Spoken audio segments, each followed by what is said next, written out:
Namoz Alloh bilan bandani orasidagi buyuk bir aloqa. Me'roj haqida gap ketganda mo'min musulmonlar va qaniydi bizda ham shunaqa voqea bo'lsa deb orzu qiladi. Ana o'shuning uchun aytiladiki, as-salatu me'rojul mu'minin deb. Namoz bu mo'minning me'roji. Tasavvur qilyapsizmi? Payg'ambarimiz alayhisalom me'rojga chiqib qanaqa rohat ko'rganlar bo'lsa, biz bugun namozda turib shuni ko'rishimiz kerak. Shuning uchun ulamolar aytadi. Yodimizda tutaylik shu gapni. Namozxon ayniqsa xufton kech bo'ladi, charchaymiz. Birinchi xuftonda o'qib olaylik deb o'qib bo'lgandan keyin Xudoga shukr o'qib oldik, maza qildik deymiz. Bu yaxshi, gunoh emas. Lekin namozxon namozni o'qib bo'lib emas, namoz o'qiyatib maza qilsin deydi. Namoz o'qiyotganda rohatlansin.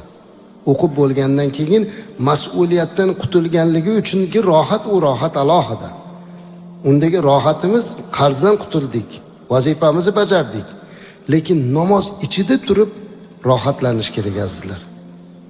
Shunday o'qish kerakki, namozni payg'ambarimiz alayhissalomga me'rojga chiqqanlarda farz bo'lgan ibodatni bajarayotganini his qilib, men go'yoki Allohning qabulida turibman degan rohat bilan namoz o'qish kerak.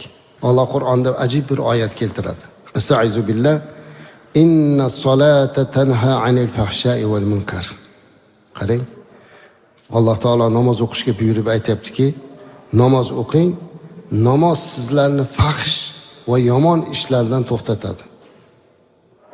Namoz sizlarni fahsh va munkar ishlardan to'xtatadi deyapti. Qaytaradi, nahiy qiladi. Endi savol beriladi. Namozxon bo'lib turib gunoh qilayotgan, namozxon bo'lib turib birovning haqqiga xiyonat qilayotgan, namozxon bo'lib turib o'g'rilik qilayotgan, namozxon bo'lib turib kechirasizlar, Alloh bizni kechirsin, hatto bor bu ham zino qilayotgan, namozxon bo'lib turib qilayotganlar bor-ku. Qur'onda Alloh taolo namoz o'qing, namoz sizni fahshdan, munkardan qaytaradi deyapti-yu deganimizda namozni aybi emas. U hali namoz o'qimayapti. Agar peshonasini sajdaga qo'yib subhana robbiyal a'la deb buyuk Allohni poklab Robbim Alloh deb turgan banda bu gunohlarni qilmaydi, chunki namozi unga yo'l qo'ymaydi. Shuning uchun agar mabodo namoz o'qiyapmiz-u, lekin shu namozimiz bizni munkar ishlardan, gunohlardan to'xtatmayotgan bo'lsa, biz namozimizga e'tiborni qarataylik azizlar. Biz namozni o'sha talab qilgan darajadagi xushu, huzusini chiqara olmayapmiz-da. Biz uni harakatini chiqaryapmiz xolos. Sajda qilyapmiz, ruku qilyapmiz, lekin o'shining ichidagi ma'naviy ruhiyatini chiqara olmayapmiz. Namozni muhabbat, shunday sadoqat bilan o'qishlik kerak. Payg'ambarimiz alayhisolatu vassalam kabi. Biz namozni agar shunaqa o'qisak, namoz o'zi bizni to'xtatib qo'yadi hamma gunohlardan.